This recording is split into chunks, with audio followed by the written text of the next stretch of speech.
Muchas gracias por estar aquí. Un saludo también a los que nos acompañan a través de la grabación. Estamos hoy para hablar de la renovación del convenio colectivo en el actual marco económico, y vengo a exponer la visión de CEBE en este asunto.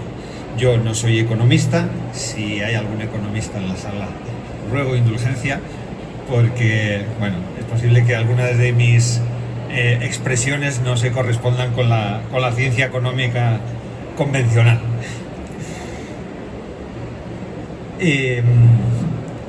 Un convenio es un marco regulador de las relaciones laborales. En este caso hablamos del convenio colectivo del sector veterinario, pero este marco regulador está dentro de otro marco mucho mayor, que es el marco macroeconómico.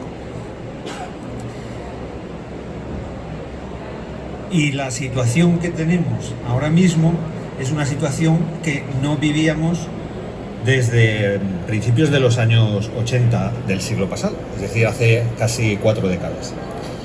De hecho, si os fijáis en el gráfico, la línea negra nos lleva a en qué momento temporal tuvimos un nivel equivalente de inflación, hace, como os digo, muchísimo tiempo.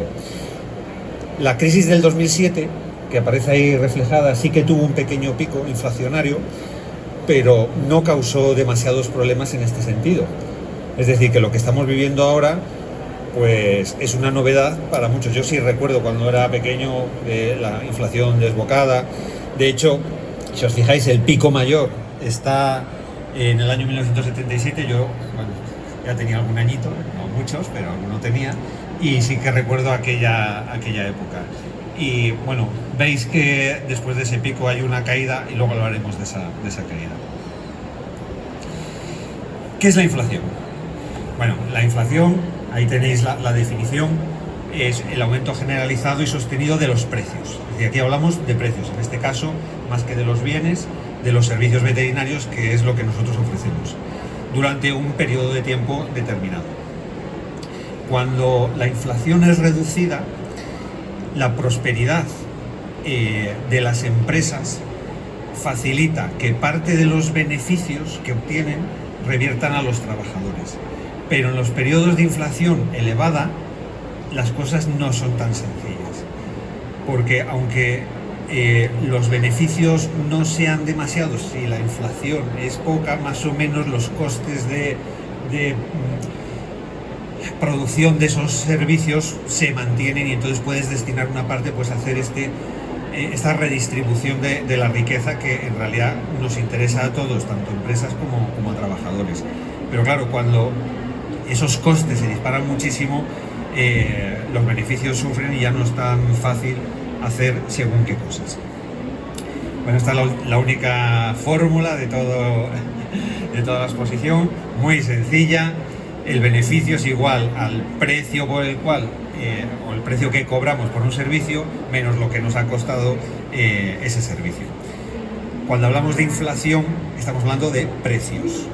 Por lo tanto, si lo que queremos es controlar los precios para que no suban, porque creo que todos entendemos que la inflación no es buena, de hecho le llaman el impuesto de los pobres, porque afecta sobre todo a la gente con menos recursos, pues entonces, simple matemática, o actúas en beneficios o actúas en costes de servicio, o en los dos, porque lo que interesa es mantener los precios lo más estables posibles.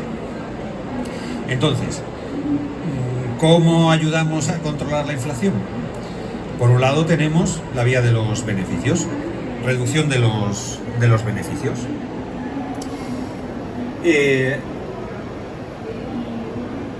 Si hay inflación, los costes han subido.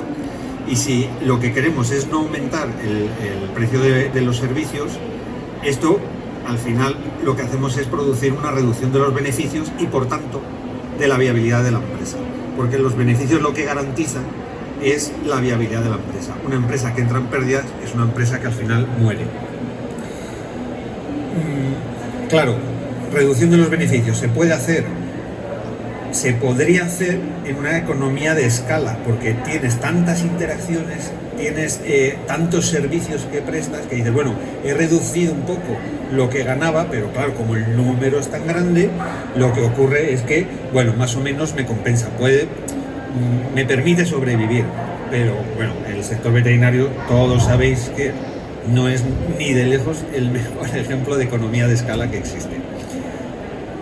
Así que, ¿cuál es la otra vía? La otra vía, que no es que haya que escoger una u otra, es la disminución de los costes.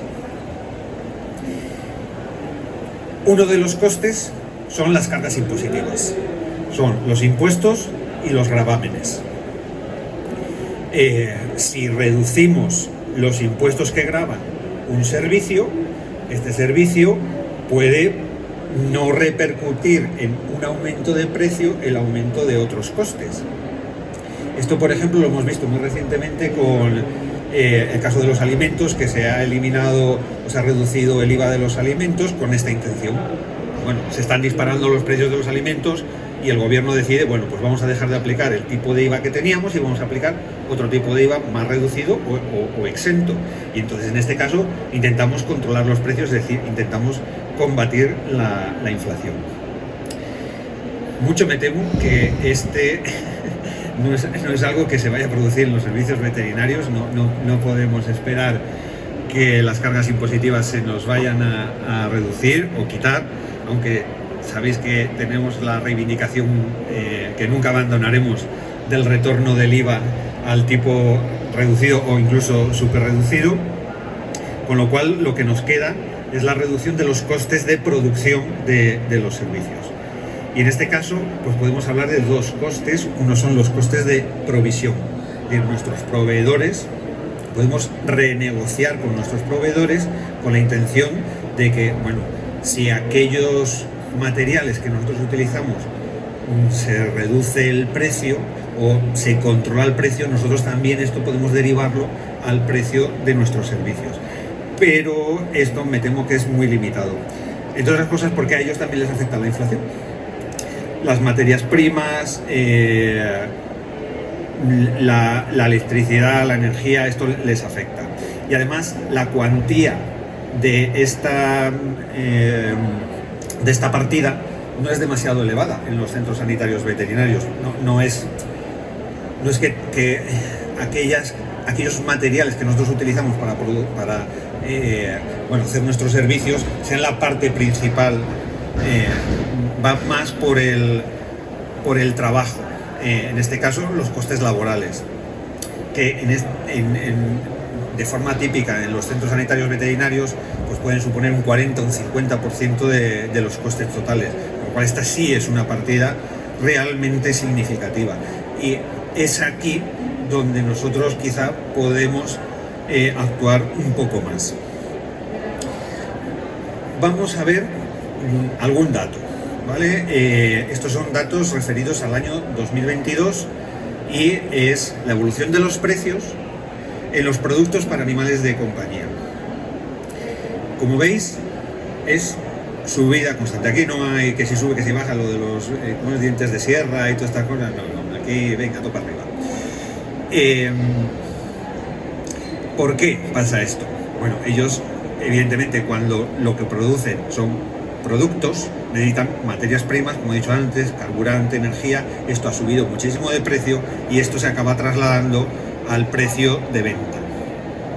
Esto influye en parte en los costes de provisión de los centros sanitarios veterinarios, como hemos hablado, pero tampoco es que tenga una importancia excesiva. Pero bueno, siempre es conveniente llegar a acuerdos con los proveedores para intentar diluir un poco la repercusión entre todos.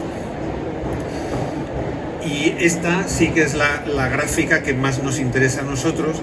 Compara en azul el IPC general que ha habido en el año 2022, con esos picos que casi llegaron al 11% allá por el verano, con el IPC, o llamémoslo así, la inflación propia de los servicios veterinarios. En este caso, referido a animales domésticos, que es la parte que está en rojo. Si os fijáis, un poquito por encima, un poquito por abajo, está en el 3%.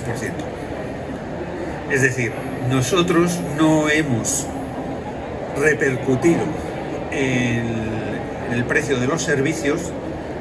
Evidentemente algunas empresas sí, se han ido adaptando, pero esto es una media. Entonces lo que nos dice es que el sector en concreto lo que ha hecho es más o menos mantener los servicios, el precio de los servicios. Y es curioso porque la mayor caída en el IPC, llamémoslo veterinario, del sector veterinario, coincide con la mayor subida del IPC general, lo cual yo creo que una evaluación un poco racional, a mí me recuerda mucho a lo que hicimos cuando subió el IVA. Cuando subió el IVA en el 2012 dijimos, esto los clientes no lo pueden pagar y por tanto nos lo vamos a asumir nosotros. Esto en el primer trimestre. En el segundo trimestre ya no hicimos esto porque, claro, fue directo a beneficios y se comió los beneficios. Entonces dijimos, bueno, nos gustaría seguir tratando del mejor modo posible a nuestros clientes, pero no podemos conducir a la quiebra al negocio. Por lo tanto, ¿cómo va a cambiar este gráfico en el 2023? No lo sé. Yo la verdad es que no me atrevo a hacer un ejercicio de adivinación. No tengo ni idea.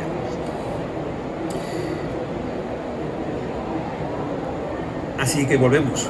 ¿Cómo controlamos la inflación? Ahora que ya sabemos un poco dónde podemos actuar, ¿cómo controlamos? Y hay una expresión que, bueno, se hizo famosa en el año 1977 en España con los pactos de la Moncloa, que es el pacto de rentas. El pacto de rentas es una medida absolutamente excepcional que intenta repartir el coste de la inflación entre diversos agentes económicos.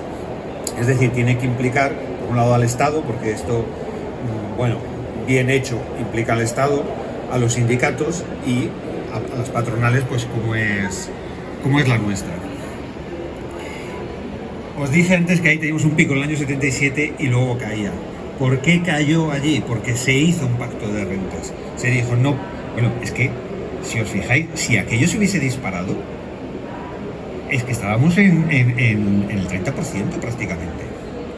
Ayer o antes de ayer ha sido noticia argentina que están otra vez en el 100% de inflación. ¿Dónde hubiésemos llegado? Es que eso es una espiral que se dispara y no hay manera de controlarla si no se toman en serio las cosas. En el gráfico anterior, cuando veíamos la inflación general y la inflación de los servicios veterinarios, yo creo que demuestra que realmente este sector ha intentado comportarse no favoreciendo la inflación, porque nosotros hemos intentado controlar los precios, a pesar de que las provisiones nuestras estaban aumentando.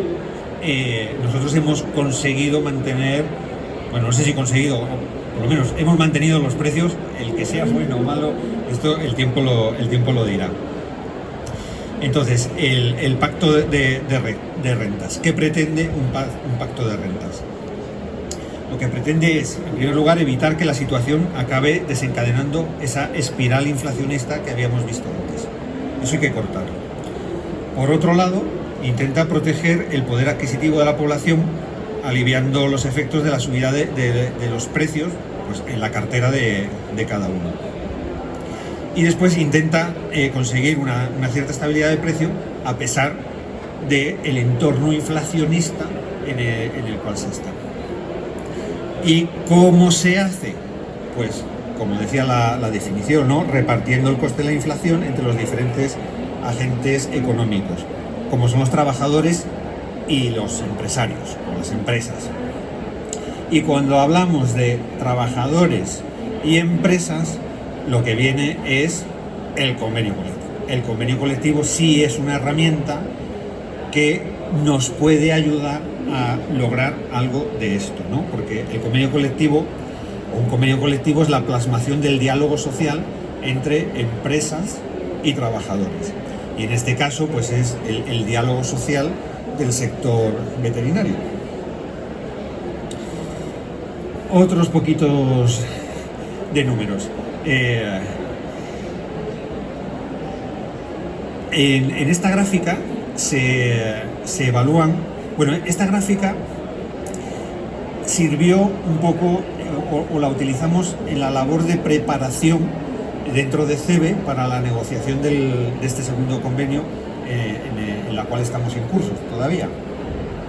Y quisimos saber realmente qué había pasado con los salarios que estaba pagando el sector y qué estaba pasando con el IPC.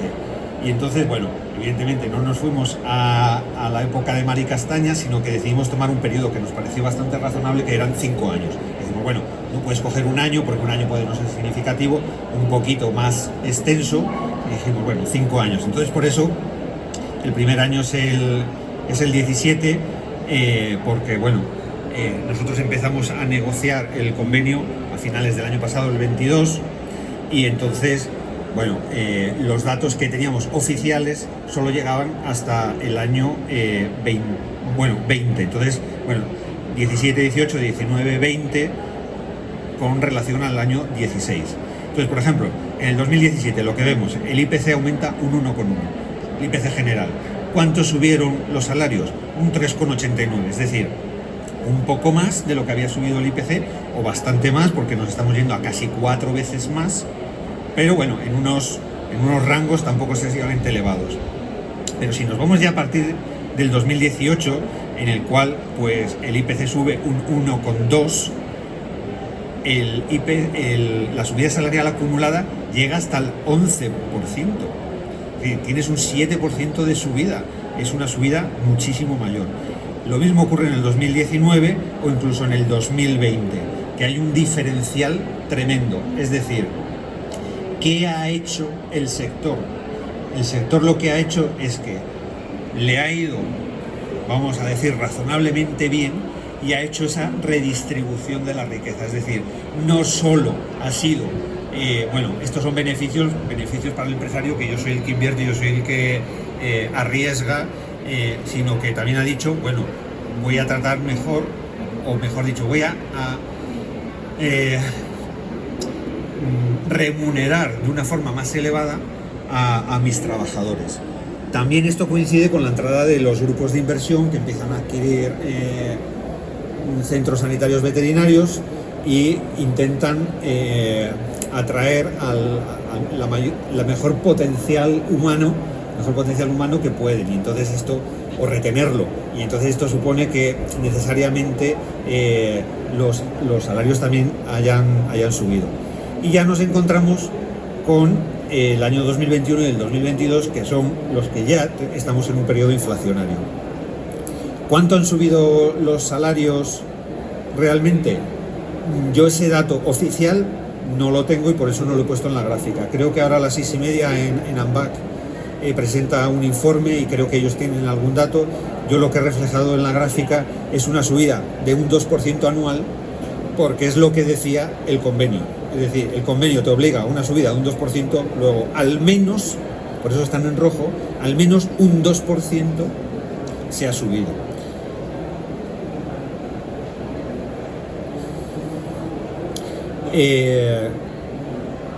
El reparto del coste de esta inflación que vemos ahí un poco disparada, pues claro, lógicamente requiere por parte de las empresas asumir una menor cuantía de los beneficios.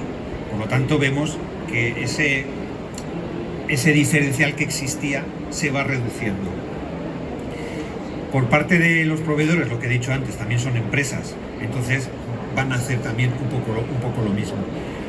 ¿Y qué podemos decir a los trabajadores? Pues que va a ser necesaria una contención salarial para reducir los costes salariales, porque esa contención salarial nos va a llevar a que podamos mantener o no tener unos incrementos elevados de precio al consumidor, y por lo tanto contribuyamos a combatir la inflación.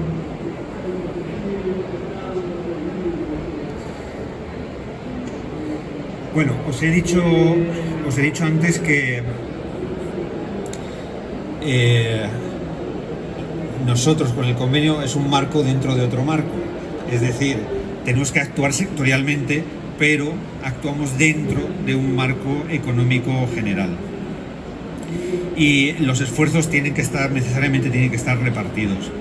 porque los beneficios de controlar la inflación en realidad son para todos. Porque no solo es, bueno, es que tenemos inflación en el sector veterinario, no, tenemos inflación. Ese es el problema, tenemos inflación y tenemos que controlarla. Y cada uno de nosotros tiene que hacer lo posible para intentar controlarla. Así que, bueno, pues, como dice ahí, el coste de la vida repercute sobre todos, empresas, trabajadores y todo bicho viviente.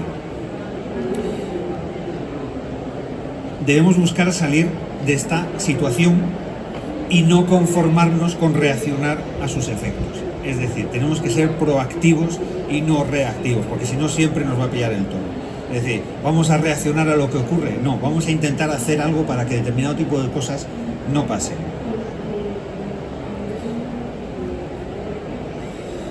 Y después, un convenio es un acuerdo de futuro, por lo que tenemos que tener muy en mente las previsiones económicas que tenemos ahora mismo. Aquí tenemos que hacer un cierto ejercicio de adivinación de qué va a pasar el año que viene o el otro y cómo podemos anticiparnos para estar dentro de lo que puede llegar a ocurrir. Claro, si miramos hacia atrás dices, bueno, es que los últimos 35 años no había que hacer casi ejercicios de adivinación, porque dices, bueno, te vas a mover en un 2%, en un 3%, en un 1%, en un menos 0,5%. Siempre estábamos en niveles muy bajos. Ahora hay un nivel de incertidumbre pues bastante elevado. Lo que hay una cosa que es clarísima es que no hay ninguna crisis económica que pueda solventarse sin asegurar la supervivencia de las empresas. Si no hay empresas, no hay economía y entonces va a dar un poco igual todo. Y a las empresas tenemos que considerarlas pues organismos vivos. Las empresas dan de comer tanto a los empresarios como a los trabajadores.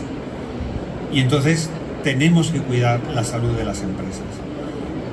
Unos pues estamos en la dirección de las empresas, somos la cabeza de las empresas. Otros son el cuerpo de las empresas, están en la zona de producción, son los trabajadores. Esta visión que os he explicado es la visión que ha llevado a la negociación del convenio colectivo la patronal CEBE. Tengo que deciros que los sindicatos son sensibles, son conocedores de esta situación y la verdad es que tenemos la esperanza de tener un nuevo convenio que será en cierto modo excepcional por la excepcionalidad del tiempo que nos ha tocado vivir.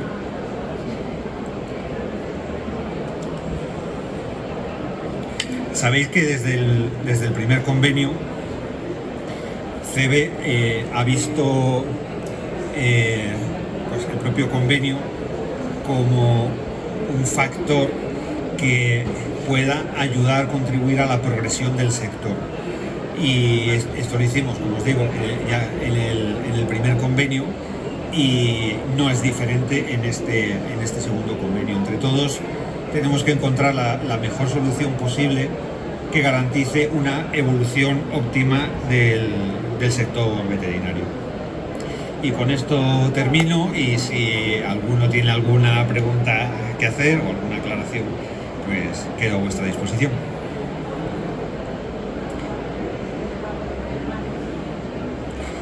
A ver, la pregunta es ¿cuándo creo que se puede firmar? Es una cuestión de fe. Nuestro deseo, ya hemos hecho una revisión de todo el texto del anterior convenio. No tiene mucho sentido cuando un convenio fue muy meditado, fue muy negociado, estuvimos más de un año revisando punto por punto, circunstancia por circunstancia. No suelen cambiarse radicalmente los convenios, sueles tomar el texto que ya tienes y evaluar dónde ha fallado o qué cosas hay que mejorar o qué ideas tenías tú que cómo iba a evolucionar y luego no han evolucionado bien porque no lo pensaste del todo bien o bien como es en este caso porque la situación cambia. Nuestra intención es no dilatarlo más, entre otras cosas porque las empresas necesitan saber, porque luego hay unos atrasos y si resulta que te encuentras con que el convenio ha sido publicado en diciembre, dices, bueno, pues tengo todo un año de atrasos y esto puede ser un quebranto bastante grave para algunas empresas.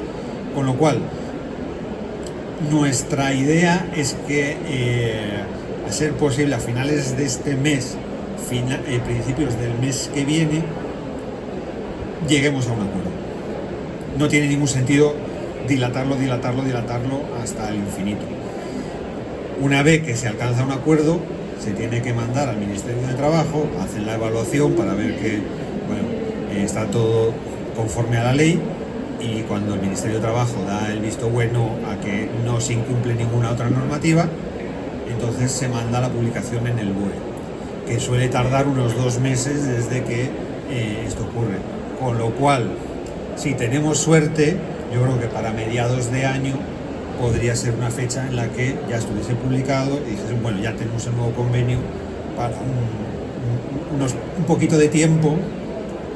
A ver, 3 años, nuestra propuesta es para 4 años. Para 4 años, ¿por qué? Porque, claro, si estamos en un periodo inflacionario y reconocemos que hay que hacer un esfuerzo todos, el esfuerzo mayor se hace al principio. Y al final es cuando ya, si conseguimos entre todos que la inflación se vaya a valores razonables, es cuando puedes derivar parte de aquello que no pudiste dar al principio, lo puedes dar al final, sin que esto suponga un peligro para las empresas, porque ya lo he dicho, si la empresa cae, o sea, no es bueno para el empresario, pero para los trabajadores tampoco, y para el país tampoco. Más paro, prestaciones sociales, esto no conviene a nadie, hay que mantener el empleo, entonces hay que llegar a este acuerdo. Entonces, un poquito más de tiempo, entre otras cosas, también nos permitirá corregir otro de los problemas que sí hemos detectado, que es la implantación de la carrera profesional, que, bueno, no se ha llegado a implantar realmente. Hemos visto algunos problemas que, bueno, nosotros hemos, tanto CEBE como en este caso los sindicatos, aquí sí que nos hemos puesto de acuerdo muy rápidamente en que esto había fallado. La idea es extraordinaria. Muchos convenios, muchos de los sectores han dicho, oye, esa idea que habéis tenido es realmente buena, esto es algo que se necesita. Nosotros estamos con una necesidad imperiosa de que esto pues sea viable y que funcione, porque, como todos lo sabemos, un veterinario con los conocimientos de hace 30 años no es igual de productivo que un veterinario que está constantemente renovando sus conocimientos. Por lo tanto, ¿interesa a los trabajadores? Sí, puesto que esto lleva aparejado un complemento salarial que hace que tu salario se vaya incrementando con el tiempo. Y a las empresas también, porque yo tengo que sacar recursos suficientes para poder pagar ese complemento. Es decir, nos ayudamos, es un mecanismo de esto de que todos ganan. Y gana también el animal, que recibe un mejor tratamiento, y gana el cliente, que a fin de cuentas lo que busca es el bienestar de su animal. ¿Alguna? Los datos del IPC veterinario, de los salarios, eso no ha salido. Vale. Los que estaban en medio. Sí, a ver, espera, vuelvo a... No. Estos, dices. Sí. INE, Instituto Nacional de Estadística. O sea, ahí sí que no hay trampa ni cartón. Esto es sector veterinario, sí. Como sabes, lo pone actividades veterinarias. Como sabes, esta es otra de las reivindicaciones de CEBE, que se cree un CENAE distinto para actividades veterinarias, animales de compañía, y actividades veterinarias en animales de producción, porque hay diferencias sustanciales y además nos permitiría tener un mejor conocimiento de cómo estamos y dónde estamos. Al final, mira, CEBE saca todos los años un informe económico y, claro, los datos sobre actividades económicas, o sea, actividades veterinarias, son perfectos porque son INE. Pero, claro, cuando ya intentas separar pequeños animales, grandes animales, tienes que buscarte algún método de discriminación que es externo y por lo tanto es falible. Es decir, no tienes la seguridad que, o sea, afinas con un grado de confianza, pero no son datos reales, puramente reales. En este caso estamos hablando, tanto como dices, de pequeños como de grandes, pero es actividades veterinarias. A mí me da un poco igual, porque yo creo que la mayor parte de los veterinarios están en el sector de animales de compañía y no en el de grandes animales, con lo cual el mayor peso necesariamente tiene que corresponder al de animales de compañía, que es un poco el de los centros sanitarios veterinarios. ¿Alguna pregunta más? Bueno, pues os agradezco vuestra presencia aquí y a los que nos habéis seguido a través de esta grabación, y a disfrutar de la feria.